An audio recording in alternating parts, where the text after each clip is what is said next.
Of solar energy. सन की raise जो है, सन की जो एनर्जी है, that heats the space, atmosphere और अर्थ की सरफेस है उसको अनइवनली हीट करती है। उसकी वजह से winds are produced। 1.74 into 10⁻17 watts of solar power जो है हमारी आउटर एटमॉस्फेयर है, top of the atmosphere, this much energy पर second is received. Okay, about 2% of this energy is of course converted into wind energy due to the uneven heating of the atmosphere and the surface of the earth.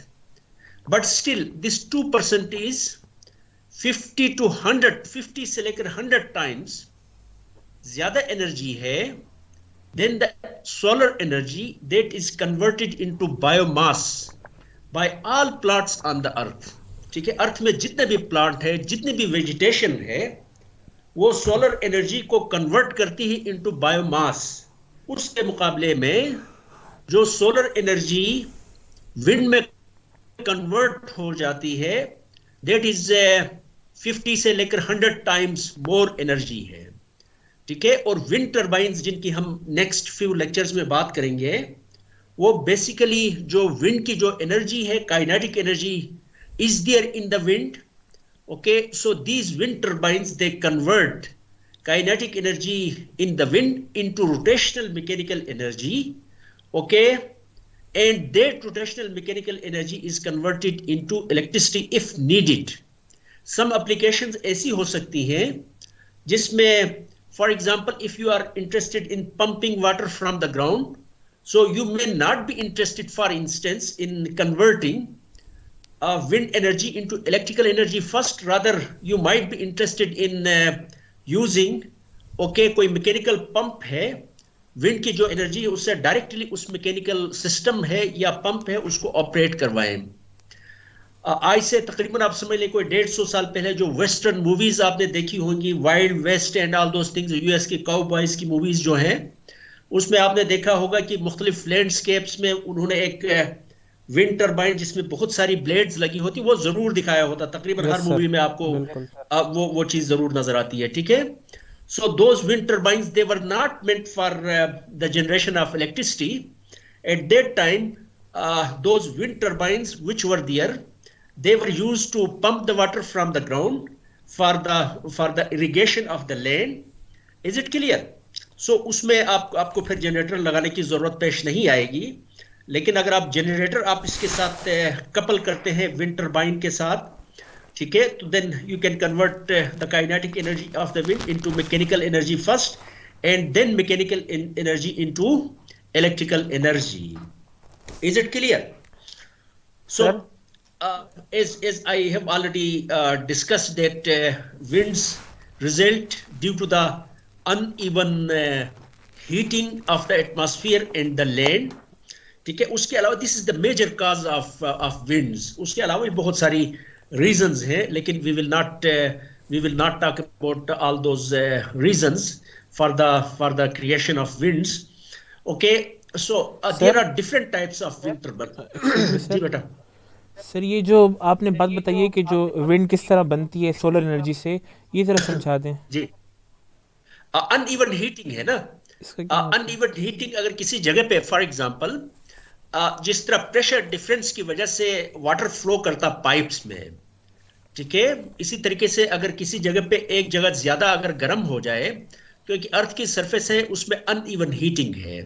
For instance अगर if it is June 21 for instance, तो हमारा जो northern hemisphere है, equator से sun will be somewhere in the upward direction at some angle, में भी उसका जो एंगल है, ठीक है, क्या उस एंगल का नाम हमने क्या नाम दिया था, जो अर्थ सन की रेस जो इक्वेटर के साथ बनाती है? Angle of declination. Angle of declination ये सारा साल चेंज होता रहता है। जी सर। ठीक है, मार्च में एंगल ऑफ डिक्लिनेशन इज 0। इसका मतलब है कि सन इज ओवर इक्वेटर। ठीक है, इक्वेटर में जो एयर मास है वो ज्यादा गर्म होगा। नॉर्थ की तरफ अगर हम चलते चले जाएं तो वहां पे एयर मास जो होगा उसका वो ठंडा होगा एज कंपेयर टू इक्वेटर, उसका टेम्परेचर कम होगा। तो जिस चीज का टेम्परेचर कम होता है उसकी डेंसिटी ज्यादा होती है, और जिस चीज का टेम्परेचर ज्यादा होता है उसकी डेंसिटी कम होती है। फॉर इंस्टेंस अगर इक्वेटर में ज्यादा हीट है, हॉट है एयर, तो इसका मतलब है ये ऊपर की तरफ चली जाएगी, फिर उसको डिस्प्लेस करने के लिए जहां पे डेंसिटी ज्यादा है वहां से उस डायरेक्शन की तरफ एयर मूव करना शुरू हो जाएगी। Is it clear? सो अगर एयर दो लोकेशंस हैं, जिस तरह फॉर एग्जांपल मरी है, मरी में अगर ज्यादा सर्दी है और पिंडी इस्लामाबाद में अगर गर्मी है, तो क्या होगा, यहाँ पिंडी इस्लामाबाद की जो एयर है ये ऊपर की तरफ निकल जाएगी, ठीक है, उसको डिस्प्लेस करने के लिए फिर मरी से और जो ठंडे इलाके हैं वहां से फिर एयर का फ्लो इस डायरेक्शन इस्लामाबाद की तरफ हो जाएगा। Did you get my point? Yes sir. क्योंकि गर्म एयर होगी उसकी डेंसिटी कम होगी, वो ऊपर की तरफ उठेगी, और जो ठंडी एयर होगी उसकी डेंसिटी ज्यादा होगी, ठीक है, तो वो फिर नीचे की तरफ, और जहां पे ऊपर की तरफ गई है फिर उसको डिस्प्लेस, उसको रिप्लेस करने के लिए जहां पे डेंसिटी ज्यादा है वहां से उस डायरेक्शन की तरफ, उस डायरेक्शन की तरफ एयर की मूवमेंट होगी, ठीक है। So there are two types of wind turbines. Technologies जो हैं, अगर हम प्रिंसिपल की बात करें, there are drag type of wind turbines and there are lift type wind turbines, ठीक है। ड्रैग टाइप लिफ्ट टर्बाइन जो है ये कमर्शियली इलेक्ट्रिसिटी जनरेट करने के लिए ड्रैग टाइप विंड टर्बाइंस इस्तेमाल नहीं होते हैं, ठीक है। कमर्शियल जो इलेक्ट्रिसिटी हम हार्वेस्ट करते हैं उसके लिए बेसिकली लिफ्ट टाइप मशीन्स जो आप देखते हैं, आपने तस्वीरों में देखा होगा, आपने मूवीज में देखा होगा, जो विंड टर्बाइंस 3 ब्लेड होते हैं वो रोटेट करते हैं, those are basically lift type machines, जो एरोप्लेन का जो प्रिंसिपल है, ठीक है। जिस तरह एरोप्लेन जो है लिफ्ट करती है, उसमें जो टर्बाइंस लगे होते हैं वो टर्बाइंस एरोप्लेन को लिफ्ट प्रोवाइड नहीं करते हैं, those turbines are meant to provide thrust, आगे की तरफ मूवमेंट, ठीक है। लेकिन लिफ्ट जो प्रोड्यूस होती है एरोप्लेन में उसके आगे की तरफ मोशन की वजह से, उसकी वजह से lift force is acts on the aeroplane and it lifts up in the upward direction, ठीक है। Same principle is there, exactly same principle is there in the rotation of the lift type of machines. Drag type machines, यहाँ पे example, यहाँ पे एक figure दी है, ये drag type machine है। जिस तरह अगर आप कहीं खड़े हैं, ठीक है, तो सामने से विंड आ रही है, तो वो विंड आपको जिस डायरेक्शन से विंड आ रही है उसके अपोजिट डायरेक्शन पे आपको ड्रैग करने की कोशिश करती है, आपको अपने साथ ले जाने की कोशिश करती है, ठीक है। This is the drag force. या आप उसको इस तरह एग्जांपल ले लें कि आप you are in your car, ठीक है, ड्राइवर गाड़ी चला रहा है, आप अपनी गाड़ी में पीछे बैठे हुए हैं और मोटर वे पे आप आगे की तरफ जा रहे हैं, ठीक है। तो आप कभी हाथ जरा एहतियात से बाहर निकालें अगर कोई गाड़ी आसपास से नहीं गुजर रही है, ठीक है। अगर आप अपने हाथ को जो है, अब मैं यहाँ पे तस्वीर तो नजर नहीं आ रही, इसको मैं आपको कैसे बताऊं, लेकिन आप ये करें, आप हथली जो है ना, उसको जब आप जिस डायरेक्शन पे आप जा रहे हैं उस डायरेक्शन पे हथली को रखें, तो आप फील करेंगे ऑफ कोर्स आपका हाथ पीछे की तरफ चला जाएगा इन द अपोजिट डायरेक्शन पे। ये है बेसिकली लिफ्ट, ये है ड्रैग फोर्स है। जिस डायरेक्शन पे विंड जाती है उस डायरेक्शन पे फोर्स लगती है, ठीक है। और लिफ्ट टाइप क्या चीज है, उसके बाद हाथ को आहिस्ते आहिस्ते रोटेट करना शुरू कर दें, ठीक है। अब अपनी हथली जो है उसकी डायरेक्शन को आहिस्ता आहिस्ता आप नीचे की तरफ, जमीन की तरफ, सड़क की तरफ करना शुरू कर दें, ठीक है। जो जो आप उसको रोटेट करना शुरू कर देंगे, सड़क की तरफ करना शुरू कर देंगे, तो you will feel that your hand is moving in the upward direction. कभी आपने ये फीलिंग की है? कभी एक्सपीरियंस किया है आपने? सर नीचे तो कभी नहीं किया, हाथ बाहर निकाला है। हाँ, हाथ बाहर निकाल के जो ना, एक तो हाथ को बिल्कुल खोले और उसके बाद जिस डायरेक्शन पे मूव करें उस डायरेक्शन पे अपनी हथली को उस डायरेक्शन पे रखें, ठीक है। और उसके बाद देखें कि तो ऑफ कोर्स आपका हाथ पीछे की तरफ जाएगा, लेकिन आहिस्ता आहिस्ता हाथ को रोटेट करना शुरू कर दें, हथली को नीचे की तरफ ले जाना शुरू कर दें। जी सर। Is it clear? हथली का प्लेन जो है उसको आप रोड के प्लेन के साथ पैरेलल कर दें। पैरेलल करने से पहले जब उस डायरेक्शन पे आप जाएंगे तो you will feel that your hand will be moving in the upward direction. कभी आप एक्सपीरियंस करके देखें, किसी दोस्त की मोटरसाइकिल पे पीछे बैठते तो वहां पे भी एक्सपीरियंस करके देखें, ठीक है। That is basically lift type, lift force is there on your hand, ठीक है। सो ड्रैग टाइप मशीन, ये हमारे पास एक ड्रैग टाइप मशीन है। इसमें देखते हैं कि यहाँ से विंड आती है and this wind of course it tries, it drags this ये पिवट है, यहाँ पे रोटेट करती है, ये इसके ब्लेड्स जो है ड्रैग टाइप की मशीन का जो स्ट्रक्चर है, ठीक है। तो यहाँ से फोर्स जो आती है विंड, वो यहाँ से जब मूव करती है तो उसको पुश करती है इस डायरेक्शन पे, और यहाँ से जब इस डायरेक्शन पे जाती है तो फिर ये जो फोर्स है इस डायरेक्शन पे पुश करती है, यहाँ से निकल जाती है, so it starts rotating.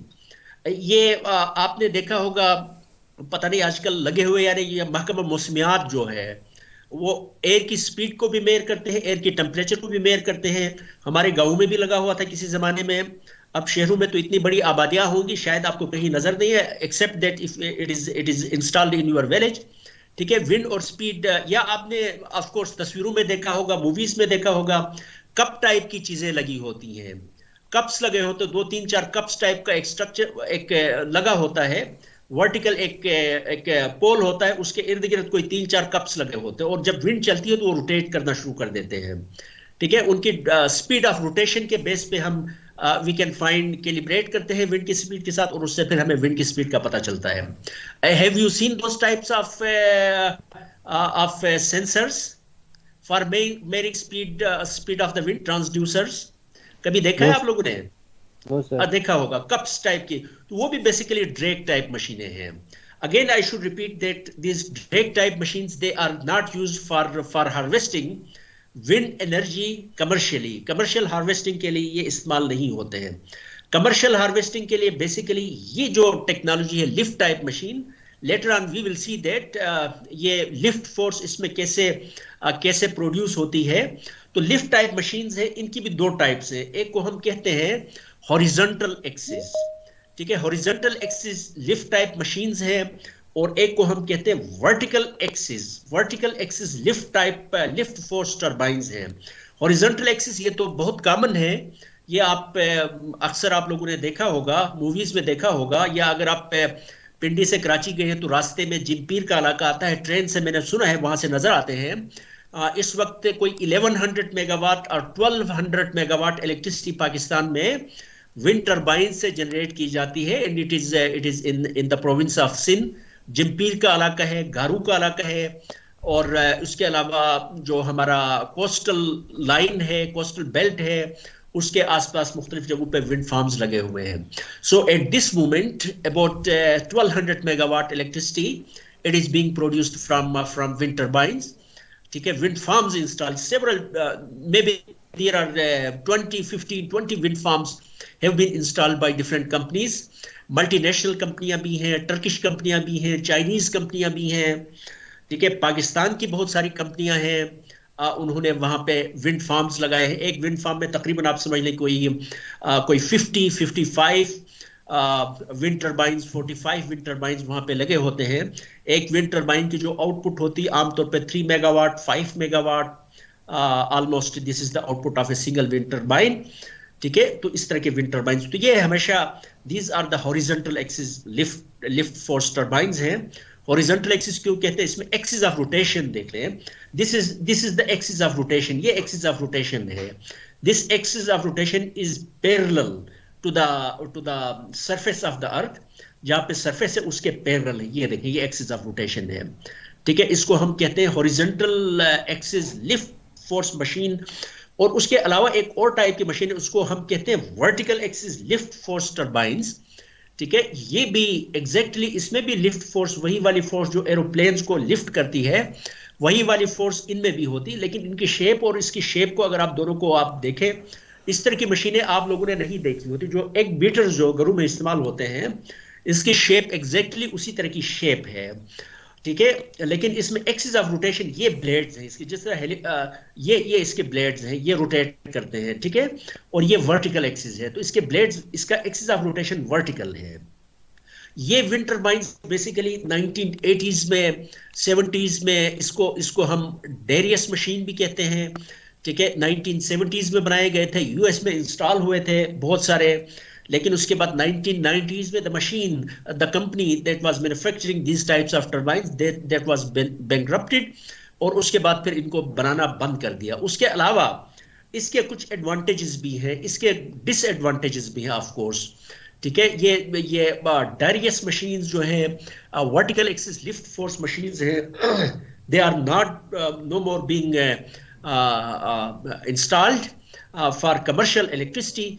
Probably मेरे नॉलेज में नहीं है कि जो पहले 80s में जो इंस्टॉल हुए थे, जो विंड फार्म्स बने थे, I don't know whether they are still there और दे हैव बीन डिकमीशन, मेरे नॉलेज में नहीं है। Is it clear? तो इसके कुछ फायदे भी हैं और सर इसके कुछ नुकसानात भी हैं। इसका फायदे की ये देखें, इससे फायदा गिनवाने से पहले मैं एक और चीज आपको दिखाऊं। ये जो विंड टरबाइन है, इसमें आपको नजर आएगी, एक तो विंड की ब्लेड्स हैं, उसके बाद एक गियर बॉक्स है। गियर बॉक्स हम क्यों लगाते हैं उसकी मैं बात करूंगा। और उसके बाद एक जनरेटर है। और ये बड़े ये जो स्ट्रक्चर्स हैं मॉडर्न विंड टरबाइंस में, they are very very heavy जो है स्ट्रक्चर्स हैं। ठीक है, अगर इसको आप ऊपर आप लगाते हैं तो इसका मतलब ये है कि यहां से आपको ये जो टावर है उसको भी बहुत ज्यादा स्ट्रांग बनाना पड़ेगा। मेंटेनेंस के इश्यूज हो तो फिर आपको ऊपर जाना पड़ेगा। ठीक है, लेकिन वर्टिकल एक्सिस जो विंड टरबाइंस है, इसमें हम देखते हैं कि इसमें गियर बॉक्स है। ठीक है, वेरी हेवी स्ट्रक्चर इज ये जो गियर बॉक्स है, जनरेटर है, ये गियर बॉक्स और जनरेटर्स दोनों को हमने लगाया है ग्राउंड लेवल पे। ठीक है, तो इसका मतलब ये है कि ये जो टावर है इसका स्ट्रक्चर जो है वी कैन कंप्रोमाइज। ठीक है, इसके स्ट्रक्चर को बहुत ज्यादा स्ट्रांग बनाने की हमें जरूरत नहीं है। मेंटेनेंस के इश्यूज हैं वो भी हम नीचे ग्राउंड लेवल पे, इसके मेंटेनेंस के इश्यूज भी हम ऊपर टावर के ऊपर जाने की जरूरत नहीं है। लेकिन इसके नुकसानात ये हैं कि जो विंड है, जितना आप हाइट की तरफ चलते चले जाते हैं, ठीक है, उतना ही विंड की स्पीड जो है it just keeps on increasing. Later on we will see that wind shear कहते हैं। विंड शेयर की जब हम बात करेंगे तो हम देखेंगे कि ऊपर की तरफ चलते चले जाते हैं तो विंड की स्पीड जो है इट इज मोर लेमिनर। और उसके अलावा विंड की स्पीड की भी बढ़ती चली जाती है। जितना ग्राउंड लेवल पे नीचे की तरफ आते हैं तो विंड की स्पीड भी ग्राउंड की रेजिस्टेंस की वजह से कम होती जाती है। ठीक है, उसके अलावा टर्बुलेंसेस अगर हो तो विंड टरबाइन की जो ब्लेड की एफिशिएंसी है ये बहुत पुअर हो जाती है, दे परफॉर्म वेरी पुअरली। ठीक है, तो जितना हाइट ऊपर की तरफ हम चलते चले जाए, जितना हाइट पे अगर हम विंड टरबाइंस को इंस्टॉल करेंगे, उतना ही हम ज्यादा विंड की एनर्जी को हार्वेस्ट कर सकते हैं। तो वर्टिकल एक्सिस विंड टरबाइंस में यू कैन, हॉरिजॉन्टल एक्सिस में विंड टरबाइन को हम इस टावर को ऊपर करके ब्लेड उसको हम जितनी हाइट पे ले जाना, maybe 80 metre, maybe 125 metre, maybe 100 metre, इतनी हाइट्स पे आमतौर पे ये मॉडर्न विंड टरबाइंस का जो हब है, टावर जो है, इसको हब कहते हैं, this is known as hub. ठीक है, ये tower height it could be 100 metre, 125 metre even. ठीक है, लेकिन यहां पे ये चीज नहीं है। ठीक है, क्योंकि इसमें ब्लेड जो है ये बिल्कुल ग्राउंड लेवल पे है, जिसकी वजह से इसकी जो एनर्जी हार्वेस्टिंग जो होगी that will be less as compare to horizontal axis lift force turbines. तो स्टेट ऑफ द आर्ट और जो कमर्शियल विंड एनर्जी है हार्वेस्ट करने के लिए जो मशीनें लगाई जाती हैं, those are lift type machines और हॉरिजॉन्टल एक्सिस है। Any question? सर ये जो हॉरिजॉन्टल एक्सिस है ये तो काफ़ी इसमें एफिशिएंसी कम होगी ना? नहीं, ये बेहतर है ना। नहीं मतलब वर्टिकल एक्सिस, वर्टिकल हाँ एक्सिस ही कम होगी क्योंकि ये हाइट पे नहीं है इतना। हाँ हाँ, ये देखे ना, ब्लेड यहाँ तक है, यहाँ पे ये वाला ब्लेड है ना, ये ब्लेड है। जबकि इसमें देखे, इसमें वर्टिकल एक्सिस है, इसमें इसको ये टावर को आप ऊंचा करें, टावर को अगर मैं इस पॉइंट पे ले आता हूं तो ये सारा का सारा ऊपर शिफ्ट हो जाएगा ना। जी सर। ठीक है, later on we will see, we will discuss all these things. और सर ठीक ये है, तो at this moment just keep in your mind that this horizontal axis lift type machines जो है, टरबाइन जो है, they those are the most common.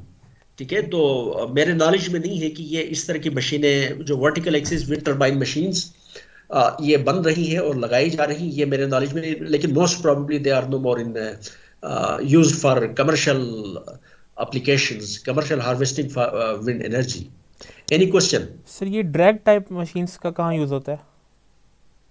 Drag type machines मैंने आपको बताया ना कि इनका भी कोई बहुत ज्यादा इस्तेमाल नहीं है आजकल। अब जब कमर्शियल इलेक्ट्रिसिटी की बात करेंगे तो ड्रैग टाइप मशीनें भी इस्तेमाल नहीं होती। ये बस जस्ट कहीं जो विंड की स्पीड मेयर करने के लिए जो इंस्ट्रूमेंट्स लगे होते हैं उनको क्या कहते हैं? इनको मैनोमीटर कहते हैं मेरे ख्याल में। एम आई राइट? जी सर, मैनोमीटर और एनीमोमीटर बैरोमीटर। कहते हैं या मैनोमीटर? मैनोमीटर कहते हैं, एनीमोमीटर कहते हैं, सॉरी। ठीक है, तो एनीमोमीटर्स में ये इस्तेमाल होते हैं। तो लेकिन बाकी इनका कोई बहुत ज्यादा कमर्शियल इलेक्ट्रिसिटी के लिए ये of course they are not being used. ठीक है, अगर आपने कोई ग्रिड को आपने सप्लाई करनी है तो may be it is possible, जिस तरह बहुत सारे लोग होते हैं बड़ा उनको शौक होता है चीज़ें डिज़ाइन करने का और लगाने का। इट इज़ पॉसिबल कि कुछ लोग कोई किसी ऐसे एरिया में, कोई विंडी एरिया में अगर कोई बंदा रह रहा है तो कोई इस तरह की मशीन अपने लिए बनाए और उसको इंस्टॉल करे और वहाँ से इलेक्ट्रिसिटी ले रहा हो, या यूनिवर्सिटी में एज ए प्रोजेक्ट कोई स्टूडेंट कर रहे हो इसकी एरोडायनेमिक्स को स्टडी करने के लिए, ड्रैग फोर्सेस और उसके इफेक्ट्स को स्टडी करने के लिए इस तरह की कोई चीज़ हो सकती है, लेकिन कमर्शियल इलेक्ट्रिसिटी के लिए ये आमतौर पर इस्तेमाल नहीं होते सर वो हैं। पंपिंग के लिए, लेकिन जी बेटा, पंपिंग के लिए जो यूज़ करते थे वो कौन से थे जो आपने बताए थे? वो मैं आपको दिखाता हूँ। वो भी यही है। ये horizontal axis lift type machine है, लेकिन वहां पे ब्लेड्स जो है ना, ये वाले जिसकी मैं बात कर रहा था, यहाँ पे ये जो नजर आ रहा है जी ये सर। आपने देखी होगी ना मूवीज वगैरह में। जी सर, देखें। ये बहुत सारी ब्लेड्स है, इसको फैन टाइप कहते हैं। There are several blades. ठीक है, तो ये लगाते ही इस मकसद के लिए थे कि वहां से पानी को जो है ना ग्राउंड से वो पंप करने के लिए इस्तेमाल करते थे। अगर कहीं और भी फिगर है, ये here this is the figure. ये अमेरिका में, वेस्ट यूएस में ये इस तरह के टर्बाइंस हंड्रेड्स ऑफ थाउजेंड्स में भी, ठीक है, इन 1870s 1860s 1880s, इवन उसमें 20th सेंचुरीज के फर्स्ट डेकेड्स में भी शायद इनके साथ जनरेटर्स लगाए गए थे, बिकॉज दीज रांचेस जो हैं उनके, ठीक है, वो रिमोट एरियाज में थी, नेशनल ग्रिड वहां तक पहुंचा नहीं था। तो उस वक्त भी जो अपने फार्म्स पे लोग उनको पानी देने के लिए, अपने इस्तेमाल के लिए, डोमेस्टिक पर्पसेस के लिए, तो इस तरह की टर्बाइंस वो इस्तेमाल करते थे। ठीक है, लेकिन जब नेशनल ग्रिड तकरीबन आप समझ लें कि हर जगह पे पहुंच गया उनका, तो उसके बाद फिर इनका इस्तेमाल आहिस्ता आहिस्ता ख़त्म हो गया। तो मेरा नहीं ख्याल कि आजकल इस तरह की मशीनें जो है ना वो फिर इंस्टॉल की जाती हैं और लगाई जाती हैं। लेकिन anyway, so this lift type machine, जो ड्रैग टाइप मशीन है, yes there were drag type machines centuries ago. ये मुस्लिम एक कार्टोग्राफर जो था, अल मसूदी का नाम आप लोगों ने सुना होगा। जो विंड टर्बाइंस की जब हम बात करते हैं तो इसका जो सबसे पहले आपको इसका अगर कहीं से कोई हवाला मिलता है तो ये मिलता है बेसिकली हीरो का। आपने सुना होगा हीरो ऑफ अलेक्जेंड्रिया। ठीक है, उसमें कंट्रोल के हवाले से भी उसकी कुछ आपको स्केचेस वगैरह मिलेंगे। तो उसने आज से तकरीबन आप समझ लें कि फर्स्ट सेंचुरी एडी में उसने इस तरह का एक समझ लें कोई एक खाका पेश किया था, कोई आइडिया दिया था कि जिस तरह यहाँ पे बताया कि विंड टर्बाइन की मदद से इस तरह की कोई मशीन हो, उससे कोई म्यूजिकल इंस्ट्रूमेंट चलाने की उसने बात की थी। ठीक है, लेकिन जो विंड टर्बाइंस का प्रैक्टिकल, ये जस्ट उसकी किताबों में इस तरह का कोई मेंशन मिलता है। ठीक है, लेकिन उसके अलावा कोई आपको कहीं उसके बाद वाली सेंचुरीज में इस तरह की कोई चीज, फिर विंड टर्बाइंस का कोई हवाला आपको नहीं मिलेगा सिवाय अल मसूदी के। जो 9th सेंचुरी में अल मसूदी जो था ना, उसने मेंशन किया कि सेस्तान का प्रोविंस है ईरान में, तो उसने वहां पे मेंशन किया है अपनी किताबों में कि वहां पे जो विंड मशीन्स जो हैं, ठीक है, उनको इस्तेमाल करते हैं किस मकसद के लिए? दे आर यूज्ड फॉर जो अनाज है उसको पीसने के लिए। ठीक है, ये उसकी किताबों में मेंशन है। और recently even may be 30 years ago, 40 years ago, वो जो विंड टर्बाइंस जो हैं, विंड मिल्स जो हैं, they were still in use 50 years ago, 30 years ago, 40 years ago, maybe 50 years ago. Is it clear? Maybe even now they might be used, but it is not in my knowledge. ठीक है, तो ये drag type machine है basically. ये कोई modern इसकी picture है, may be 20-30 years ago की कोई तस्वीर है। ठीक है, और बेसिकली ये ड्रैग टाइप मशीन है, ये लिफ्ट टाइप नहीं है। ड्रैग टाइप में ये देखिए, ये वाले स्ट्रक्चर्स हैं, यहाँ से जब एयर यहाँ से चली जाती है तो इसको पुश करती है, बेसिकली स्ट्रक्चर को आगे की तरफ पुश करती है। फिर आगे वाला ये जो ब्लेड है, ये इस साइड पे चला जाता है, ये उस डायरेक्शन पे। फिर ये ब्लेड यहाँ से मूव करके यहाँ आता है, फिर यहाँ से जो एयर आती है, air is going in this direction. ठीक है, तो इस डायरेक्शन पे जब जाती है तो जिस तरह वाटर जेट जो है, that rotates the impulse turbine, jet को स्ट्राइक करता है, उसके बाद वो जेट एनर्जी लेके आगे की तरफ मूव करता है और उसकी जगह फिर दूसरा जेट उसके सामने आ जाता है। The same thing happens here in case of drag type machines. ठीक है, तो ये अल मसूदी की किताबों में उसका मेंशन है। लेकिन उसके बाद क्या है? So these are drag type machines. Now wind turbines, here are some examples. ठीक है, ये वर्टिकल एक्सिस मशीन है this is also a vertical axis machine, these are all vertical axis machines, लेकिन ये एक्सपेरिमेंटल आप समझ लें। जिस तरह कोई कोई इंजीनियर होता है, मैकेनिकल इंजीनियर है, वो डिफरेंट टाइप्स के डिजाइन बनाता है, फिर उनको टेस्ट करता है। Is it clear? तो सो इस तरह की मशीनें हैं, सर ये जो लेकिन दीज आर नॉट। जी बेटा। सर ये जो विंड मिल होती है ये लिफ्ट टाइप है? और कौन सी वाली? ये विंड मिल सियास्तान वाली, सियास्तान ये वाली, जनरली ये अगर वाली हम विंड मिल की बात करें तो वो मुख्तलिफ हो सकती हैं। मिल जो है ना, आप पुराने जमाने में इसको विंड मिल कहते हैं, तो उसके साथ जनरेटर लगा के हमने इसको विंड टरबाइन का नाम दे दिया। अच्छा अच्छा, सही है सर, समझ गया। Wind turbines, windmills, all these are, आप समझ लें कि सिनोनिमस हैं। सही है, समझ गया सर। ठीक है, तो अब वो विंड मिल का लफ्ज आमतौर पे इस्तेमाल नहीं होता, विंड टरबाइन ही इस्तेमाल होता है। ठीक है सर। Is it clear? तो किसी जमाने में इसको विंड मिल ही कहते थे। So here we have, so ये स्ट्रक्चर्स हैं। Now here we have kinetic energy. Of course इसके जो कंपोनेंट्स हैं, काइनेटिक एनर्जी है, ठीक है। विंड की जो एनर्जी है, there is energy in the wind, that is kinetic energy. उसको विंड का जो रोटर है, ब्लेड्स हैं, ये उसको कन्वर्ट करती हैं काइनेटिक, जो विंड की मोशन की वजह से हाफ एम वी स्क्वायर वाली जो काइनेटिक एनर्जी, उसको रोटेशनल काइनेटिक एनर्जी में कन्वर्ट करती है विंड की ब्लेड्स। और विंड टरबाइंस की जो ब्लेड्स हैं, इनकी एफिशिएंसी, रोटर जो है, ठीक है, इनकी एफिशिएंसी हो सकती है 45 से लेकर 52% तक जनरली। ठीक है, और later on we will see that nature ने विंड टरबाइन के ब्लेड्स को रिस्ट्रिक्ट किया है कि ये 59.3% से ज्यादा एनर्जी को हार्वेस्ट नहीं कर सकते। नेचर के लॉज जो है, जिस तरह कार्नोट साइकिल का आपको याद होगा कि इसकी मैक्सिमम एफिशिएंसी कितनी हो सकती है, 1 माइनस सिंक का टेम्परेचर डिवाइडेड बाय सोर्स का टेम्परेचर, इससे ज्यादा नहीं हो सकती है। इसी तरीके से विंड टरबाइंस जो है, इनकी जो एनर्जी जो है, जो हार्वेस्ट कर सकते हैं, एफिशिएंसी जो हो सकती है, वो 59.3% से ज्यादा नहीं हो सकती। अगर कोई आके क्लेम करता है कि मैंने एक विंड टरबाइन बनाया है जिसकी 70% एफिशिएंसी है, तो वो झूठ बोलता है बेसिकली। ठीक है, later on we will see, mathematically we will prove that the efficiency of wind turbine is always, ideally speaking, अगर आपने जन्नत से बना के ले आए हैं, ठीक है, उस विंड टरबाइन की एफिशिएंसी भी 59.3% से ज्यादा नहीं होगी, आइडियल विंड टरबाइन की भी। ठीक है, अगर हम नेचर के जो लॉज हैं उसके मुताबिक, अगर वो उन लॉज के मुताबिक अगर वो ऑपरेट कर रहा है, later on we will see, mathematically we will prove. ठीक है, सो जनरली जो डिजाइन करते हैं 45 to 52% तक उनकी एफिशिएंसी होती है रोटर्स की। फिर गियर बॉक्स, जैसा कि मैंने आपको बताया, ठीक है, बिकॉज विंड टरबाइंस इनकी स्पीड स्लो होती है, may be 20 revolutions per minute, may be 30 revolutions per minute, may be 15 revolutions per minute.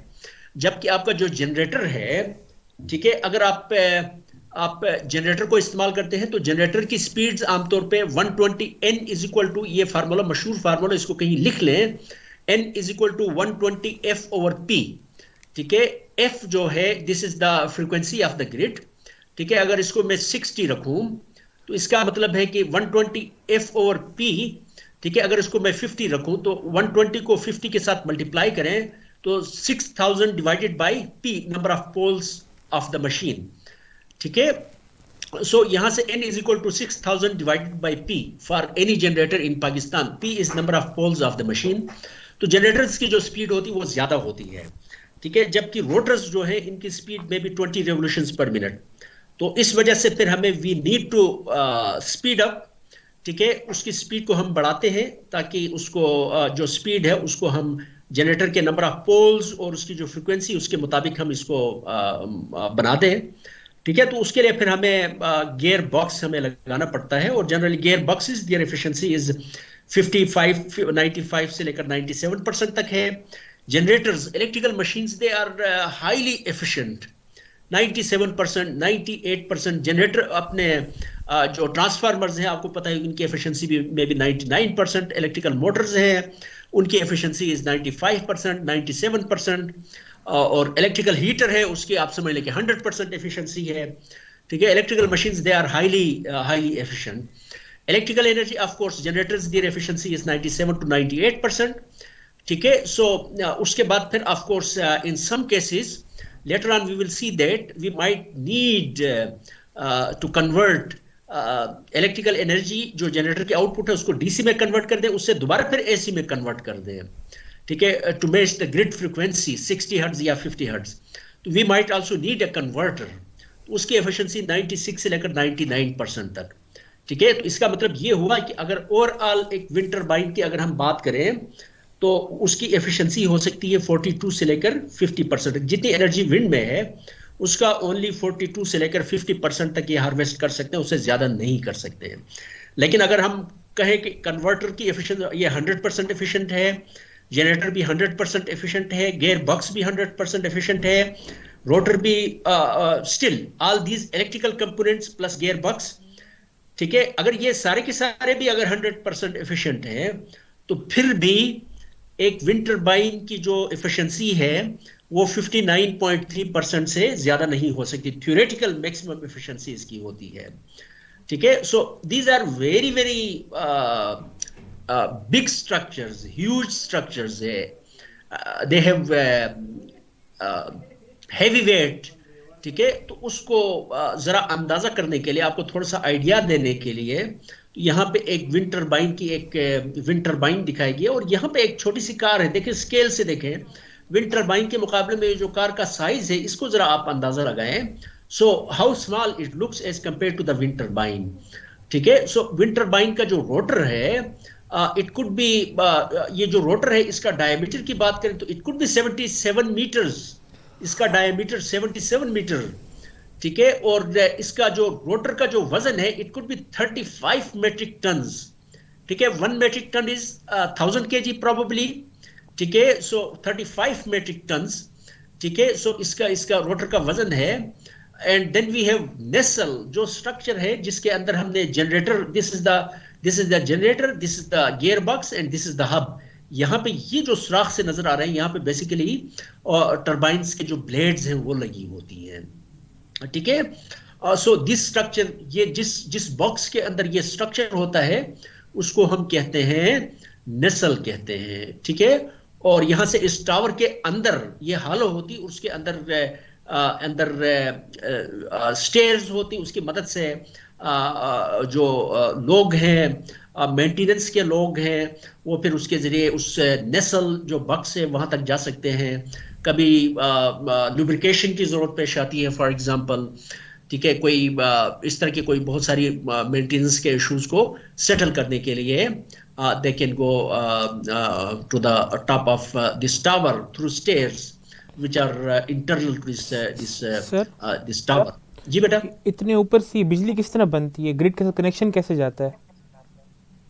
वहां से फिर केबल्स ले आते हैं ना, केबल्स फिर वहां से टावर के अंदर से केबल्स ले आते हैं।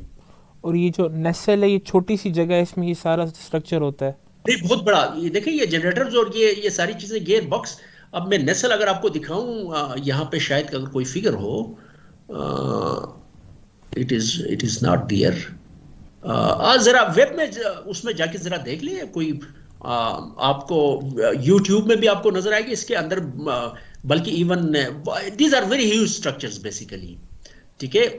तो यहां से ही देखें ना कि इसका नेसल का 52 मेट्रिक टन इसका वेट है, ठीक है।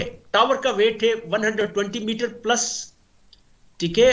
इसका वेट है और 60 to 100 मीटर्स इसकी हाइट है।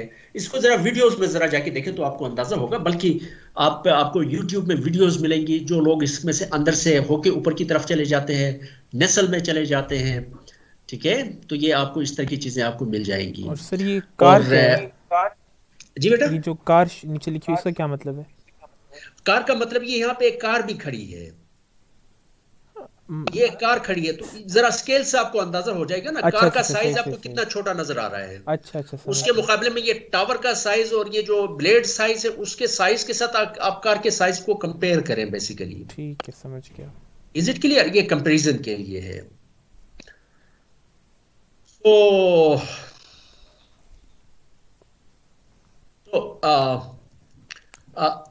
देखें, विंड टरबाइन जो थे इनकी प्राइस रिसेंटली इस वक्त विंड और सोलर जो है, अगर किसी दुनिया पूरी वर्ल्ड की अगर हम बात करें, और हर साल of course new generation capacities पूरी दुनिया लेवल पे हर मुल्क कुछ ना कुछ ऐड करता रहता है, अगर पूरी दुनिया की, अगर हम कलेक्ट करें, स्टेटिस्टिक्स कलेक्ट करें, डेटा कलेक्ट करें और उसमें हम देखें, तो जो कैपेसिटी जो सबसे ज्यादा ऐड की जाती है now days, it is the renewables, जिसमें विंड और सोलर है बेसिकली।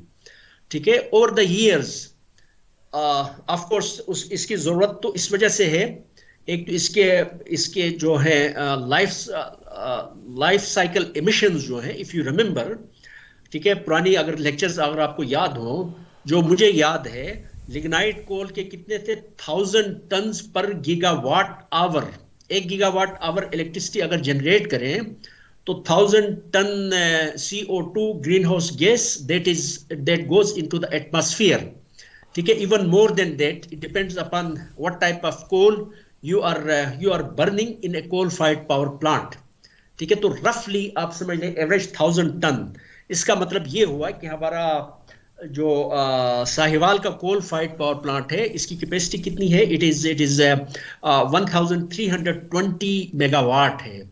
अगर हम इसको 1 घंटे चलाते हैं तो आप समझ लीजिए कि तकरीबन 1500 tons of CO2 it is added into the atmosphere. Life cycle emissions है ये। उसके मुकाबले में विंड टर्बाइंस के जो लाइफ साइकिल एमिशंस हैं, ठीक है, वो मेरा ख्याल है, जो मुझे याद पड़ता है, इट वाज कोई 25 टन्स पर गीगावाट आवर है, 25 टन्स।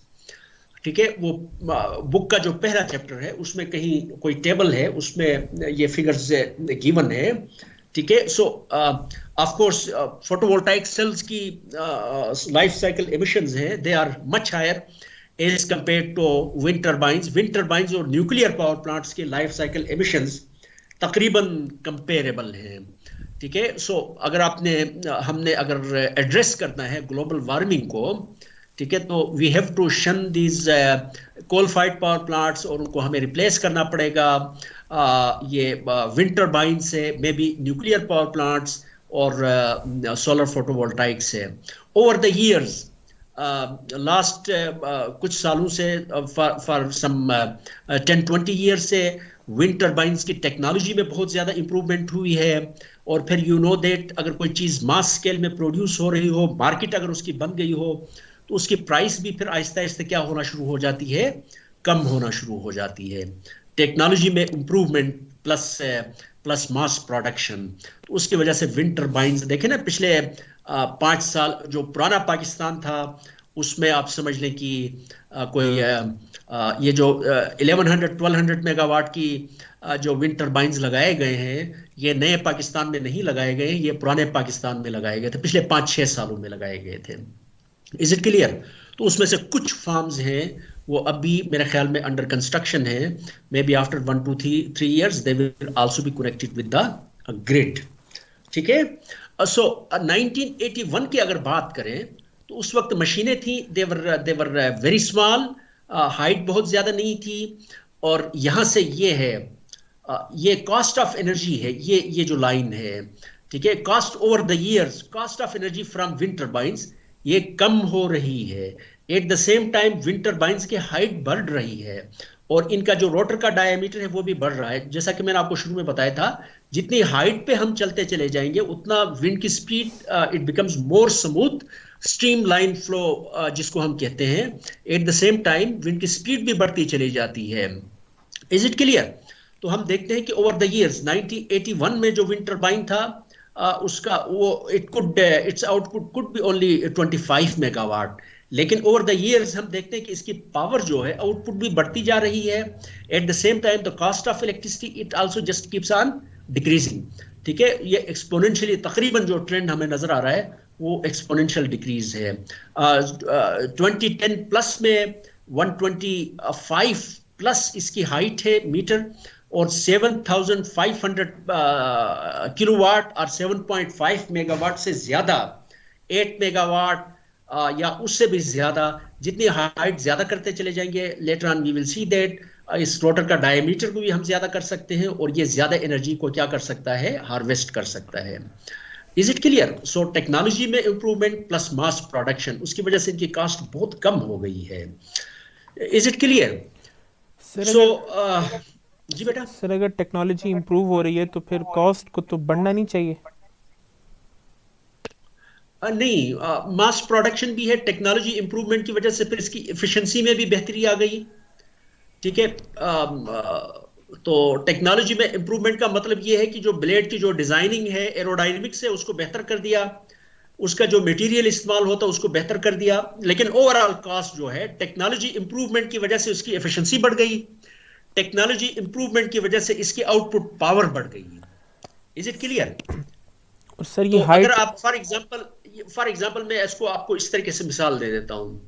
आप कोई पुरानी टेक्नोलॉजी फॉर एग्जांपल, जिसमें इसकी हाइट भी बहुत ज्यादा नहीं है, और दिस इज फॉर इंस्टेंस, ये 25 मेगावाट को ही लेते हैं। ये चार, अगर आपने 100 मेगावाट का एक लगाना है या 25 मेगावाट के चार लगाना है, तो आपके ख्याल में किसकी कॉस्ट ज्यादा होगी? सर ये दोबारा बताइएगा। आपने देखे, आपने 100 मेगावाट इलेक्ट्रिसिटी आपको चाहिए। जी सर। ठीक है, आप वहां पे चार 25 मेगावाट के लगाते हैं, जी या सर। आप 100 का एक लगाते हैं, तो 100 का आपके एक। ख्याल में इन्वेस्टमेंट जो होगी, वो वो किस में ज्यादा होगी? 25 वाले में। 100। सर 25 100 वाले। 25 के में। 100 में कम होगी ना। 25 में ज़्यादा होगी सर। 25 मेगावाट के आपने चार लगाना है, आपने 100 मेगावाट कैपेसिटी ऐड करनी है। जी। 25 मेगावाट के चार लगाएंगे। चार लगाने का मतलब है कि आपने लैंड जो प्रिपेयर करनी है 4 टाइम्स मोर। जी सर ठीक है, बिल्कुल। लैंड आपको ज्यादा चाहिए, वहां पे रोड्स बनाएंगे, फिर वहां पे आप हर एक के लिए जगह प्रिपेयर करेंगे। ठीक है, फिर खरीद के ले आएंगे, फिर ट्रांसपोर्ट करेंगे। Is it clear? जी वो सर सारी बिल्कुल। कास्ट और मैन्युफैक्चरिंग कास्ट जो है, उसको भी अगर हम देखें, मेन आवर जो मैन्युफैक्चरिंग के मेन आवर की बात करें, तो मेरा ख्याल है मशीनें जो है ना, वो 100 मेगावाट का जो 100 किलोवाट का जो टरबाइन है, उसको बनाने में भी शायद उतना ही टाइम ले लें जितना 25 मेगावाट का एक टरबाइन बनाने में ले लें, शायद थोड़ा सा ज्यादा ले लें। जी sir. Is it clear? Sir क्योंकि ये मशीनिंग का प्रोसेस है ना। जी सर बेटा। ये हाइट इंक्रीज करने से पावर जनरेशन किस तरह इंक्रीज होती है? ये हम अगली आगे स्लाइड से उस पे हम ये सारी जो है ना डिटेल में हम बात करेंगे। सही इज सर। It clear? तो वो ठीक है हम सर। डिटेल में इसकी बात करेंगे। सर ये पाकिस्तान में है सर, ये विंड टर्बाइंस थोड़े बहुत। और इस वक्त थोड़ी देर पहले भी मैंने बताया था, ये जिम्पीर का इलाका है सिंध में।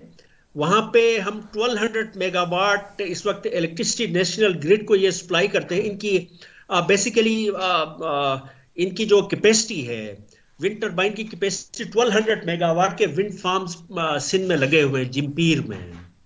यस। जिम्पीर सिंध में है। ठीक है, तो ये वहां पे लगे हुए हैं, वहां वो इलेक्ट्रिसिटी सप्लाई करते हैं जिम्पीर में। Is it clear? Yes sir yes. इसका नुकसान क्या है विंड एनर्जी का? इसका अनसर्टेनिटी इज दियर। ठीक है, इंटरमिटेंसी, इंटरमिटेंट कभी आती है कभी। 2761 जी बंद बेटा। कर। कासिम बंद कर दो माइक। अच्छा, तो इसका विंड टरबाइन के साथ सिर्फ मसला क्या है? एक तो ये इंटरमिटेंट है, और दूसरा ये जो फ्लक्चुएटिंग है। आप जिस वक्त विंड आती है उस वक्त भी इसकी स्पीड क्या होती रहती है? मे बी 10 मीटर पर सेकेंड। ठीक है, 5 मीटर पर सेकेंड ये चेंज होती रहती है, इसकी स्पीड चेंज होती रहती है, और फिर कभी होती है कभी नहीं होती है। Uncertainty is there. Last lecture में जब हमने बात की थी टरबाइंस की, गैस टरबाइंस की, उसमें फ्लेक्सिबिलिटी पैरामीटर्स की बात की थी। ठीक है, पहले किसी जमाने में अनसर्टेनिटी सिर्फ डिमांड साइड पे थी, लेकिन जब हम रिन्यूएबल्स की पेनिट्रेट करवाते हैं ग्रिड के साथ, तो उसमें फिर अनसर्टेनिटी का फैक्टर कहां से आ जाता है? वो फिर ये जो रिन्यूएबल्स हैं, खासकर विंड और सोलर है, दे आर अनसर्टन। लेकिन बाकी रिन्यूएबल्स है, जियोथर्मल है, this is not uncertain. Tidal energy है, दैट इज नॉट अनसर्टन। ठीक है, बायोमास है, दैट इज नॉट अनसर्टन। लेकिन ये वाली जो विंड है, this is uncertainty is there. Sir is it clear? जी बेटा। सर अनसर्टेनिटी तो नहीं होनी चाहिए ना? ये जब ब्लेड घूमेगा तो ऑटोमेटिकली एयर तो आ रही है ना इसके पास, विंड हो या ना हो। विंड नहीं होगी तो फिर ये कैसे रोटेट करेगा? एयर तो है ना, एयर से मतलब पंखा जब चलता है हमें हवा लगती है तो वो एयर आ रही होती है। तो ये भी कहाँ जब से आएगी? सर ऑक्सीजन है ना, तो वो हमें हवा तो लग रही होती है। तो इसी तरह से नहीं जब नहीं नहीं नहीं, वो इतनी कम हवा पे ये काइनेटिक एनर्जी है ना। अब अगर यहाँ बाहर एयर नहीं चल रही तो तेज हवा होनी चाहिए ना sir. It is the kinetic energy in the air, ठीक है, उसको बेसिकली आप हार्वेस्ट करते हैं। Is it clear? अगर एक कागज को आप बाहर जाके आप इसको वर्टिकल अगर किसी चीज के साथ लटका के छोड़ दें, ये कागज तो छोटा सा है, क्या ये मूव करेगा? नहीं करेगा सर, जब तक नहीं हवा नहीं करेगा। आती। लेकिन जब हवा वहां चलना शुरू, जितनी ज्यादा तेज हवा चलेगी इतना ज्यादा, ठीक है। या एक पंखा है फॉर एग्जांपल, ठीक है, ये जो फैन है इसको बाहर ले जाके छोड़ दे, this is also a type of wind turbine.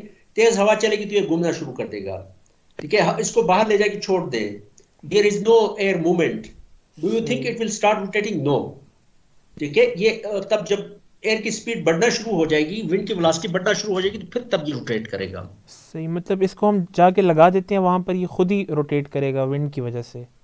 Ji ji, wind की स्पीड जब बढ़ना शुरू हो जाएगी सही तो एक खास मसलन 3-4 मीटर पर सेकंड की स्पीड से जब बढ़ना शुरू हो जाएगी तो इट विल स्टार्ट रोटेटिंग, सही है सर, समझ गया। ठीक है। तो सर अगर हम ये या वो जिस तरह हम बिजली से पंखा चलाते हैं उस तरह अगर ये विंड टर्बाइन चला दें बिजली पंखे से चलाएं। बिजली से सर। बिजली तो बनानी है। तो सर वो हो सकता है इससे कम बिजली ले और वो आगे ज्यादा प्रोड्यूस कर दे। ये तो आपने परपेचुअल मोशन मशीन से भी आप नीचे आगे निकल गए बेटा। सर ये केवीएल की आप लूप कम बना रहा एनर्जी दे रहे हैं और ज्यादा एनर्जी ले रहे हैं। वो बचपन में हम सोचा करते थे ना, एक साइकिल चलाएं, पेडल मारें, वहां से जो इलेक्ट्रिसिटी पैदा होती है उससे एक जनरेटर उसके साथ कपल करें, जनरेटर इलेक्ट्रिसिटी प्रोड्यूस करना शुरू कर दें, उसके साथ एक मोटर लगाए और मोटर चलती रहे, और वो तो एक परपेचुअल मोशन मशीन टाइप की चीज हो गई, या उससे भी ज्यादा। बात समझ गए ना? वो तो करने का तो आप आज की एफिशिएंसी और सारी चीजें जो है ये तो पॉसिबल ही नहीं, nature doesn't allow this type of activity. Anyway, so here अगर वर्ल्ड की स्टैटिस्टिक्स की बात करें तो गीगावाट्स, अगर हम 2006 की बात करें तो पूरे वर्ल्ड में कोई 100 गीगावाट की कैपेसिटी इंस्टॉल थी, और जबकि 2017 तक का बुक में मैंने 2017 तक का दिया है, तो क्यूमुलेटिव कैपेसिटी जो है इट इज 540 गीगावाट वर्ल्ड में इंस्टॉल्ड विंड टर्बाइंस की कैपेसिटी है। और ये सारी हमने बात की थी, अभी मैं बस थोड़ा सा 1-2 मिनट के बाद मैं कंक्लूड करता हूँ। ये ड्रेक टाइप मशीन्स की हमने बात की, सेस्तान के विंड टर्बाइन की हमने बात की, विंड मिल की बात की, लेकिन सेस्तान का जो विंड मिल है it is a Drake type machine, ये ड्रेक टाइप मशीन है। जबकि लिफ्ट टाइप मशीन जो है, और वेरी इंटरेस्टिंग थिंग, ये सेस्तान की जो यूरोप में जब विंड मिल्स की जब बात होती तो जो रिकॉर्ड जो है, recorded appearance in Europe, wind mills का जो मेंशन मिलता है आपको मिलता है कि 12th सेंचुरी, यानी सेस्तान के विंड मिल्स के कोई 300 ईयर्स लेटर, ठीक है। यूरोप का जो रिटन जो किताबें हैं या जो मटेरियल है उसमें जो विंड मिल्स का मेंशन होता है वो कोई 12th सेंचुरी का है, ठीक है। और जनरली ये ख्याल किया जाता है, ये वाइकिंग्स जो थे, ठीक है, उनके बारे में ये ख्याल है कि शायद ये सेस्तान की जो विंड मिल्स का जो आइडिया है वो यहाँ से, या ये जो थे क्या कहते हैं, तो सलीबी जिनको कहते हैं, वो जो लड़ने के लिए आते थे, इंग्लिश में क्या कहते हैं उनको, दे आर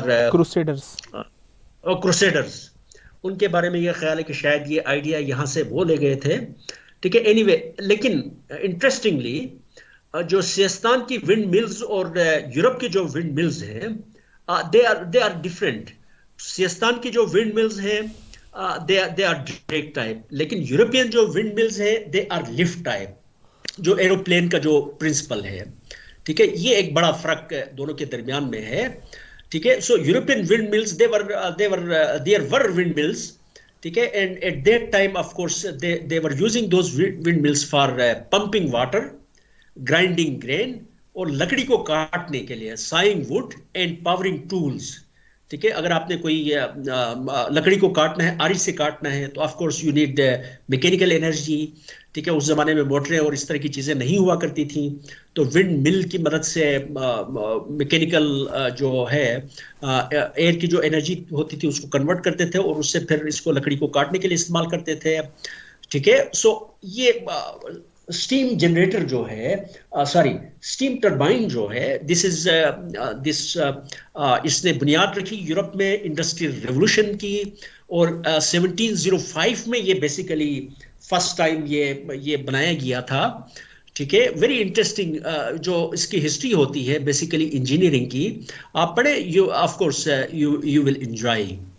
ठीक है, तो उससे पहले जब स्टीम इंजन आया तो ऑफ कोर्स उसके बाद फिर ये विंड मिल्स का इस्तेमाल आहिस्ता आहिस्ता कम होना शुरू हो गया। ठीक है, क्योंकि इसमें एक टर्मिनोलॉजी इस्तेमाल करते हैं बेसिकली।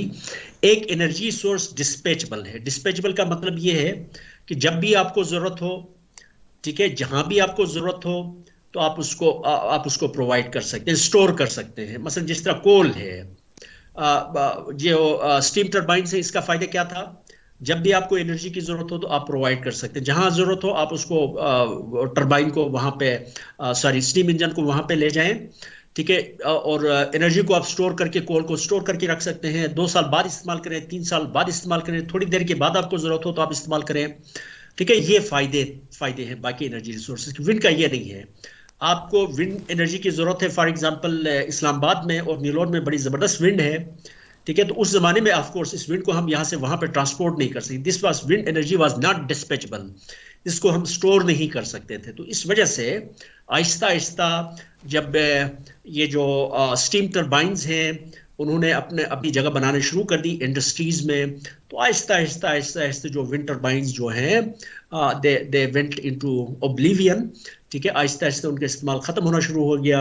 लेकिन ऑफ कोर्स फिर अमेरिका में जब दरियाफ्त हुआ और उसके बाद फिर वहाँ पे जो कॉलोनाइजेशन की एक्टिविटी शुरू हो गई, उसके बाद विंड टरबाइंस वहाँ से पानी को निकालने के लिए विंड टरबाइंस बहुत ज़्यादा लगाए गए। लेकिन ऑफ कोर्स 20th सेंचुरी में दोबारा विंड टरबाइंस का, रिन्यूएबल एनर्जीज की वजह से विंड टरबाइन का एक और रेवोल्यूशन आया। ठीक है, अब दोबारा हम विंड टरबाइंस की तरफ जा रहे हैं। तो ये एक एग्जांपल है यूरोपियन विंड मिल की। ठीक है, अक्सर आपने स्वीडन और नॉर्वे और स्कैंडिनेवियन कंट्रीज हैं, वहाँ की आपने तस्वीरें देखी। ये एक आइकॉनिक फिगर टाइप की, इस तरह की तस्वीरें आपको जब भी इस तरह की कोई फिगर, एटलीस्ट जब भी मैं इस तरह की कोई फिगर में देखता हूँ तो फौरन मेरे जहन में ये स्वीडन मेरे जहन में आता है। ठीक है, क्योंकि अक्सर आप तस्वीरों में भी देखेंगे तो स्वीडन और उसकी जो लैंडस्केप है उसमें इस तरह की बहुत ज़्यादा विंड टरबाइंस वो दिखाते हैं। तो ये बेसिकली लिफ्ट टाइप मशीन है। ठीक है, जो कि आज से मेरे ख्याल में 600 साल पहले भी थी, 800 साल पहले भी थी वहाँ पे। जबकि ये जो सेस्तान की जो मशीन है, दिस वाज डायरेक्ट टाइप, और उसके मुकाबले में जो यूरोपियन विंड मिल्स थे जो वहाँ पे इंस्टॉल किए गए, इंग्लैंड में इंस्टॉल किए गए, देवर लिफ्ट टाइप मशीन्स। और उसके बाद एक और जो मशीन जो आ गई, ये बेसिकली अमेरिका में उन्होंने लगाना शुरू कर दिया। तो यहाँ पे देखें, ये सिर्फ इसमें कोई 4 ब्लेड्स हैं। ठीक है, पीछे वाली जो विंड मिल थी, यूरोपियन विंड मिल्स, यहाँ पे 4 नजर आ रही हैं, लेकिन इसके मुकाबले यहाँ पे मल्टी ब्लेड्स हैं, सेवरल ब्लेड्स आर दियर, और then they also had some kind of regulating system. ठीक है, ये फिर उनसे थोड़ी सी डिफरेंट थी। तो बाकी इंशाल्लाह जो चीज़ें हैं विंड टरबाइंस की एरोडायनेमिक्स है और दूसरी चीज़ें हैं वो फिर इंशाल्लाह अगले लेक्चर्स में हम देखेंगे। Any question please? सर ये गियर बॉक्स की मुझे समझ नहीं आई थी, वो ज़रा बता दें। गियर बॉक्स का जरा एक फार्मूला लिखे ना आप कागज पे। मैं इसको मेरे ख्याल में बंद कर देता हूँ, रिकॉर्डिंग को मैं बंद करता हूँ, फिर जरा डिस्कस करते हैं। ठीक है, रिकॉर्डिंग को मैं बंद करता हूँ। Okay, stop recording. अच्छा, हाँ, फार्मूला जरा लिखे, n is equal to 120 F over P। Sir लिखा हुआ है। लिखा हुआ है? जी सर। n आप लिखे 20। जी sir, 20 revolutions per minute. For example आपकी विंड टरबाइन जो है वो 20 रेवोल्यूशंस पर मिनट से मूव कर रही है। सही है। इज इक्वल टू 120 F आप लिखे 50, 120 F डिवाइडेड बाय P। जी सर। ठीक है, अब P निकाले, नंबर ऑफ पोल्स निकाले।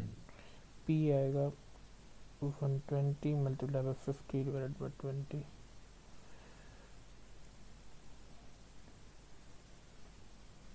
300 आ रहा है।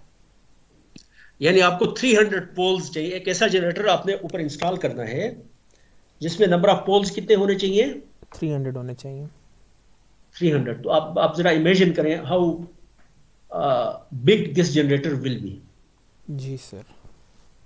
ठीक है, लेकिन अगर इसको अगर मैं 20 के बजाय अगर विंड टर्बाइन की स्पीड है फॉर एग्जांपल 200 है, how many poles will be there? कम हो जाएंगे सर, 30 पोल्स हो जाएंगे। 30 पोल्स हो जाएंगे जी सर, 10 टाइम्स कम हो जाएंगे। Is it clear? अब मशीन का साइज क्या हो गया?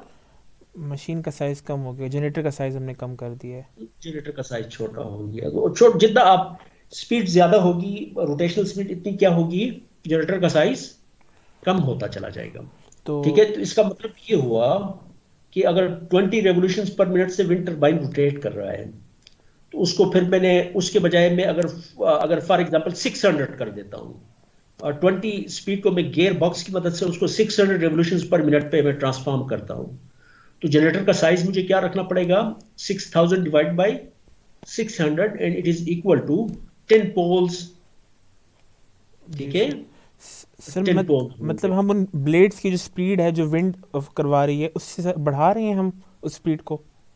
नहीं, उसकी स्पीड तो वही रहेगी ना, जी सर बिल्कुल वही रहेगी। लेकिन गियर बॉक्स का थोड़ा सा आप कहीं किसी बुक में आप उठा के देख लें, बेसिकली उसके अंदर जो गियर्स लगे होते हैं ना उस तरह के होते हैं कि इनपुट की स्पीड अगर 20 है तो उसकी आउटपुट की जो स्पीड जो है ना शाफ्ट, मैं आपको यहां पे दिखाता हूं, एक मिनट जरा। Here we have the gear box, ये गियर बॉक्स है बेसिकली। ये यहाँ पे ये जो है ना ये रोटेट करे, यहाँ इसके साथ लगे हुए हैं, इसके साथ ब्लेड्स लगी हुई हैं। अब ये वाला जो शाफ्ट है ये 20 रेवोल्यूशंस पर मिनट से रोटेट कर रहा है। ठीक है, जी और सर। इसके बाद ये गियर बॉक्स है, बेसिकली ये 20 रेवोल्यूशन से रोटेट कर रहा है। ये वाला जो शाफ्ट है ये इसको 20 रेवोल्यूशंस को ट्रांसफॉर्म करता है हाई स्पीड शाफ्ट में। May be it is rotating at 20 revolutions per minute, लेकिन ये वाला जो शाफ्ट है जो जनरेटर के साथ कपल है ये 600 रेवोल्यूशंस पर मिनट पे रोटेट कर रहा है। सही सही और ये सही। कैसे करता है? बेसिकली व्हील्स होते हैं ना दो, एक व्हील इस साइड पे जो व्हील लगा हुआ, फॉर एग्जांपल इसको मैं अगर यहाँ फिगर एक बनाऊं तो मैं आपको कोशिश करता हूँ यहाँ ड्रा करने की। जो छुट्टी करना चाहते हैं वो बेशक छुट्टी कर ले। ठीक है, ये सिर्फ तैमूर के साथ मैं डिस्कस कर रहा हूँ, अगर किसी ने सुनना है तो मोस्ट वेलकम, लेकिन अगर नहीं सुनना है तो इट्स ओके। एक मिनट बेटा, मैं अभी अभी इंसर्ट करता हूँ शेप्स। ओके ओके सर, अल्लाह हाफिज। जी जी, कौन बोल रहे हैं? जी मैं सर कासिम। अच्छा कासिम, ठीक है बेटा, आप बेशक आप चले जाएं। मैं जरा तैमूर को समझाता हूँ, अगर किसी और ने भी समझना है तो रुक जाएं, लेकिन जिनको गियर बॉक्सेस वगैरह का आइडिया है दे मे लीव। यहाँ पे कोई फिगर ऐसी मिल जाए ना। सर मैंने फिगर दी है गियर बॉक्स की ना, चैट में आपको देख लें, वो आपसे एक्सप्लेन कर सकते हैं। अच्छा अच्छा, चले मैं यहाँ पे बना देता हूँ, ये बन गई। ठीक है, ये एक और मैं बनाता हूँ। ये नजर आ रही है आप लोगों को? जी सर मुझे नज़र आ रही है। ये फिगर नजर आ रही है ना? ठीक है, गुड। ये एक व्हील है, ठीक है, उसके साथ में एक और व्हील लगाता हूँ, लेकिन इसका डाया में रखता हूँ छोटा। लेकिन जाहिर इसके फिर ये जो टीथ हैं ये भी बहुत ज़्यादा ज़्यादा होंगे, लेकिन यहाँ पे वो चीज़ यहाँ पे नज़र नहीं आ रही। इनके टीथ भी of course they will be many many teeths will be there. ये वाला है, इसको इस तरीके से ले लें। ठीक है, अब अगर मैं इसको रोटेट करूँ, इस बड़े व्हील को मैं रोटेट करूँ, अगर एक रेवोल्यूशन करूंगा तो ये वाला कितना रेवोल्यूशन रोटेट करेगा? ज़्यादा करेगा sir. Several several revolutions. Teeth भी बहुत ज़्यादा, इसमें भी बहुत ज़्यादा, इसमें भी बहुत ज़्यादा, ये समझ लें। ठीक है, और टीथ का साइज एक दूसरे के अंदर बिल्कुल फिक्स है। ठीक है, so when it will rotate one revolution, may be it will rotate 10 revolutions और 20 रेवोल्यूशंस और व्हाटएवर, वो डिपेंड करेगा कि ये इनका जो है ना रेशो जो है, डायमीटर्स का रेशो जो है वो किस तरह का है। Is it clear? तो सही ये सही। हमारे पास एक गियर बॉक्स हो गया। इसके साथ जो शाफ्ट लगा हुआ है, आप समझ लें कि ये जो लो स्पीड शाफ्ट है इसके साथ लगा हुआ है, जो हाई स्पीड शाफ्ट जो है इसके साथ लगा हुआ है। यहाँ से अगर मैं इसको बनाऊं,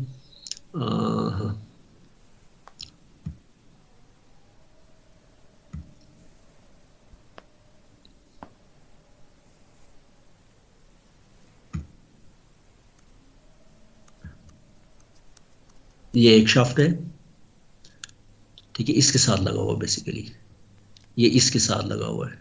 इसी तरह का एक और शाफ्ट जो है,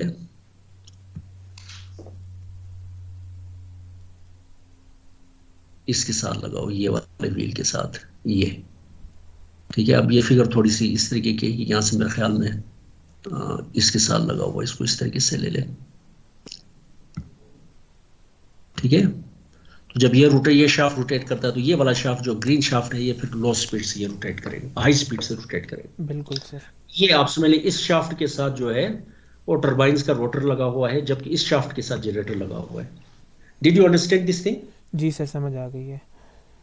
एनी अदर क्वेश्चन प्लीज? तो सर इसका मतलब ये होगा कि ये एक तरह से हमारी जो स्पीड है जिससे वो रोटेट कर रहा है, वहाँ पर ज़्यादा स्पीड महसूस हो रही जनरेटर को, कि ज़्यादा स्पीड से ये रोटेट हो रहा है। हाँ हाँ हाँ। तो सर इस तरह तो फिर हम बहुत ज़्यादा भी इसको इम्प्रूव कर सकते हैं गियर बॉक्स में।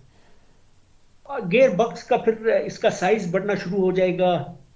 अब there will be a compromise of course, ठीक है सर। ठीक है। अल्टीमेटली आप कहाँ तक जा सकते हैं? आप 2 पोल मशीन तक जा सकते हैं। जितना आप स्पीड बढ़ाते चले जाएंगे तो क्या होगा, उसकी स्पीड नंबर ऑफ पोल्स कम होते चले जाएंगे। अल्टीमेटली अपर लिमिट कहाँ पे आ जाएगी? It will be number of poles. Ultimately क्या होगा, अगर 3000 रेवोल्यूशंस पे ले जाते हैं फॉर एग्जांपल, ठीक है, तो 2 पोल मशीन आ जाएगी। अब 3000 रेवोल्यूशन से ज्यादा आप नहीं कर सकते हैं।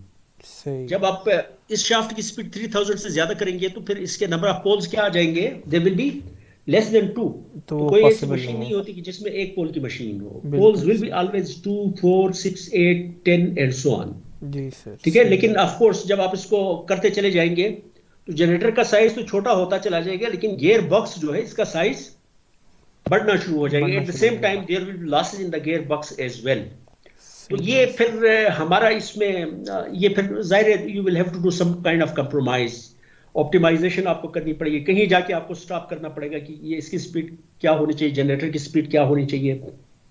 तो ये हमारे डोमेन में नहीं आता है बेसिकली, ये मैकेनिकल इंजीनियर जाने, उनका काम जाने। सही। लेकिन हमें just we should have some idea. ठीक है। अच्छा सर, और ये जो आपने एक बात की थी ना कि जो पंपिंग करते हैं वाटर की, तो ये जो हॉरिजॉन्टल एक्सिस वाला जो टरबाइन है ये बिल्कुल नीचे से पंपिंग करता है ग्राउंड से, यानी जितना बड़ा टावर लगा हुआ है टावर से ही पंपिंग करेगा? नहीं नहीं नहीं नहीं, ये इतने बड़े टावर से आप पंप नहीं करवाएंगे।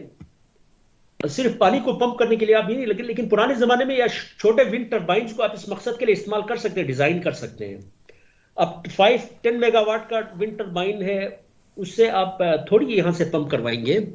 जस्ट मैंने आपको मिसाल दिया ना, कोई छोटा मोटा विंड टर्बाइन है, छोटा आपने बनाया है, या पुराने जमाने में विंड टर्बाइन इस्तेमाल होते थे किस मकसद के लिए? पानी को पंप करने के लिए। बात समझ गए ना? जी सर, सही है। लेकिन आजकल तो ये है कि अगर उन्हें पानी पंप भी करवाना है तो it's I think it will be more better to generate electricity, और इलेक्ट्रिसिटी से आप एक मोटर चलाएं, मोटर से फिर आप नीचे से पानी को आप पंप करवा लें। सही है सर, समझ गया। अदरवाइज अगर आप इससे पंप करवाना चाहेंगे तो यहाँ से फिर आपको कोई वो ले जानी पड़ेगी ना नीचे की तरफ, कोई बेल्ट्स होंगी, कोई सिस्टम आपको यहाँ से लगाना पड़ेगा जो किसी नीचे किसी पंप के शाफ्ट को जो मोटर रोटेट करती है उसको फिर आप इसकी रोटेशन से, बेसिकली पंप को आपको आपने रोटेशन देनी है ना, जी सर।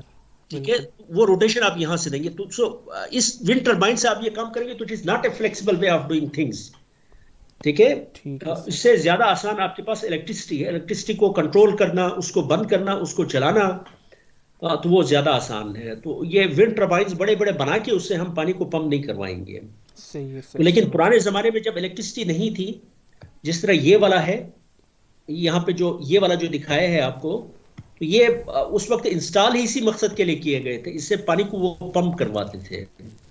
Is it clear? ये वाला जो है, ये वाला जो है, वो उस वक्त इलेक्ट्रिसिटी होती नहीं थी, बहुत ज्यादा हाइट भी नहीं है इसकी, आप देखें, ठीक है। और यहाँ से फिर उन्होंने इस तरह का सिस्टम लगाया होता था कि वो पानी को पंप करता था। ठीक है सर, समझ गया। Any other question please? No sir, clear है। No sir. इसी ये विंड को आप जरा अच्छे तरीके से देख लें तो होपफुली इसमें आप लोगों के लिए बड़ी अपॉर्चुनिटीज है आगे, हायर स्टडीज की, मल्टीनेशनल कंपनियों में जॉब्स की, ठीक है। तो ये विंड सबसे ज्यादा इस वक्त जो इंस्टॉलेशन है सारी दुनिया में जो काम हो रहा है, तो विंड टर्बाइन से बहुत ज्यादा काम हो रहा है। इवन वेव की जो एनर्जी कन्वर्शन है, ठीक है, टाइड्स की जो एनर्जी कन्वर्शन है, उसमें भी विंड टर्बाइंस, इसी तरह के टर्बाइंस इस्तेमाल होते हैं। वहाँ पे एयर के बजाय वहाँ पे पानी होता है। पानी इज ए फ्लूइड, ठीक है, और एयर भी एक फ्लूइड है जिसकी डेंसिटी बहुत कम है, पानी भी एक फ्लूइड है जिसकी डेंसिटी बहुत ज़्यादा है, लेकिन इसी टरबाइन को, इन्हीं प्रिंसिपल्स को आप वेव की जो एनर्जी है, करंट्स जो है, सॉरी, करंट्स की जो एनर्जी है उसको भी हार्वेस्ट करने के लिए आप इस्तेमाल कर सकते हैं और करते हैं ऑफ कोर्स। बात समझ गए ना? तो ये एक बड़ा एक्साइटिंग एरिया ऑफ स्टडी है, और फ्यूचर में मेरे ख्याल में ये जो विंड टरबाइंस और फोटोवोल्टाइक्स हैं, दे विल बी, मेरे ख्याल में रिसोर्सेज हैं जो हमें इलेक्ट्रिसिटी हमें प्रोवाइड करेंगे। लेकिन सर ये तो स्पेसिफिक कुछ जगहों के लिए है ना, मतलब कुछ साइट्स पर ये वर्क करेंगे जहाँ पर विंड होती है, हर जगह तो नहीं एप्लीकेबल हो सकते। नहीं, उसमें फिर यही है ना, तो अभी तो हाइड्रो जो है वो सिर्फ तरबेला और उसमें जहाँ पे अच्छा हेड है, जहाँ पे वाटर की क्वांटिटी है वहां पे है, लेकिन उसके बाद आप हर जगह उसको ट्रांसमिट करते हैं ना। इलेक्ट्रिसिटी बनती तरबेला में है, लेकिन कराची से लेकर लाहौर से लेकर कोयटा तक हर जगह पहुंच जाती है। जी सर। इस वक्त जो यूरोप है, इलेक्ट्रिसिटी फ्रांस में बनती है। सुपर ग्रिड का आपने नाम सुना होगा, यूरोपियन ग्रिड की बात आपने आपने सुना होगा। यूरोपियन कंट्रीज, बहुत सारी कंट्रीज आपस में कनेक्टेड हैं, ठीक है। मसलन आप ये समझ लें कि अगर यूके में विंड टरबाइंस हैं तो उनकी इलेक्ट्रिसिटी जो है, जब विंड बहुत ज़बरदस्त विंड है, एनर्जी है, यूके को नहीं चाहिए, तो उस वक्त उस विंड की एनर्जी को कहीं नॉर्वे या फ्रांस या जर्मनी, वहाँ कहीं जा रही होगी इलेक्ट्रिसिटी। और वहाँ पे अगर बड़ी ज़बरदस्त विंड है और यूरोप में विंड नहीं है, ठीक है, और बहुत ज़बरदस्त एनर्जी आ रही है, तो यूरोप वो फिर यूके को फिर वहाँ से एनर्जी आ रही होगी। यानी विंड टरबाइंस के, बल्कि एक बहुत अच्छी बात है, विंड टरबाइंस और सोलर जो सिस्टम्स हैं, इनकी जोग्राफिकली जितना ज़्यादा आप फैलाएंगे ना लैंड पे, मुख्तलिफ जगहों पे लगाएंगे, तो उतना ज़्यादा इसका आपको फ़ायदा हो सकता है। मसलन अगर कराची में विंड नहीं है तो प्रोबेबिलिटी इज़ दैट आप लगाते, तो पहली तो बात ये जहन में रखें कि ये हमेशा लगाते ऐसी जगहों पे जहाँ पे बड़ी अच्छी विंड है। पाकिस्तान में अगर 5-10 साइट्स आप चूज़ करते हैं, आप फाइंड करते हैं कि अच्छी विंड वाली, तो वहाँ पे आप विंड फार्म्स लगाते हैं, ठीक है। अगर एक साइड पे विंड नहीं है तो इट इज़ पॉसिबल कि दूसरी साइड पे, दूसरी जो 10 साइट है उनमें से 5 साइट पे विंड नहीं है, तो 5 साइट्स पे विंड होगी, और अगली मरतबा किसी कोई और 5 साइट्स पे नहीं है, तो इसकी जो अनसर्टेनिटी और इसमें वो जो है उसको भी हम थोड़ा सा क्या कर सकते हैं, एड्रेस कर सकते हैं। सर आपने बताया था कि ये जो इसका एक ब्लेड होता है वो रोटर का, वो 135 मेट्रिक टन्स का होता है, तो क्या वो विंड इतनी कैपेबल होगी कि इसको मूव कर पाए, रोटेट करवा पाए?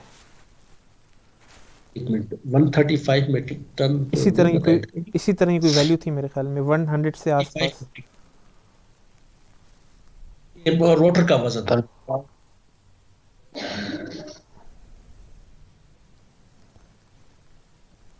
सर नॉर्मल विंड स्पीड कितनी चाहिए इसके लिए? हाँ 120, इसके लिए सॉरी आप 35 विंड की 35 स्पीड आमतौर पे 4 मीटर पर सेकंड तक की विंड हो ना, उसको फिर हम वो वाली विंड स्पीड जो है ना, इसमें फिर ये ऑपरेट करना शुरू हो जाते हैं। 35 metric ton. 35 it doesn't matter, ये भी ठीक है, काफी क्योंकि ज्यादा ये है। शाफ्ट के ऊपर है ना और बेरिंग्स हैं।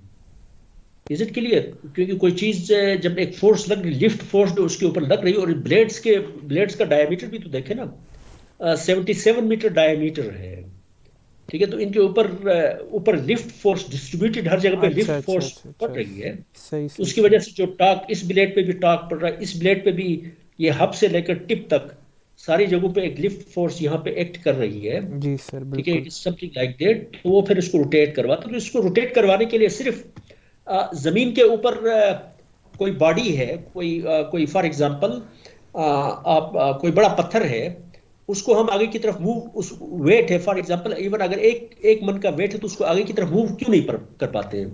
उसकी वजह ये होती है कि जमीन के साथ जो रेजिस्टेंस है इसकी, इज इट क्लियर? जी वो सर। जो जमीन के साथ जो रेजिस्टेंस है, फ्रिक्शन है, फ्रिक्शन की वजह से इसको आगे मूव नहीं कर पाते हैं। लेकिन अगर इस फ्रिक्शन को हम निकाल दें, तो इसका मतलब है एक मन का अगर एक 50 केजी का अगर कोई वेट है, उसको आसानी के साथ आप मूव कर सकते हैं। F is equal to ma, ठीक है। थोड़ी सी भी फोर्स लगाएंगे तो आहिस्ता आहिस्ता, अगर फ्रिक्शन को मैं निकाल दूं, जीरो कर दूं फॉर एग्जांपल, ठीक है, F is equal to ma, तो अगर 1 न्यूटन की भी फोर्स लगाऊंगा तो आहिस्ता आहिस्ता इसकी स्पीड शुरू में बहुत कम होगी, आहिस्ता आहिस्ता बढ़ना शुरू हो जाएगी।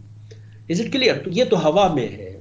तो एक तो एयर की रेजिस्टेंस कम है और दूसरा बेरिंग्स है, बेरिंग्स के ऊपर आपने इसकी शाफ्ट को आपने माउंट किया है, तो वहां पे रेजिस्टिव फोर्सेस, इसको इतनी फोर्स चाहिए कि जो इसकी बेरिंग्स पे रेजिस्टिव फोर्सेस हैं सिर्फ उनको ओवरकम करे, इतना इसको टार्क चाहिए। अगर उतना टार्क मिल गया तो ये रोटेट करना शुरू कर देगा। सही है सर, समझ आ गई। Any other question? No sir. Okay, thank you very much बेटा। Okay sir, thank you. Thank you, अस्सलाम वालेकुम। वालेकुम अस्सलाम, अल्लाह हाफिज़। अल्लाह हाफिज़ बेटा।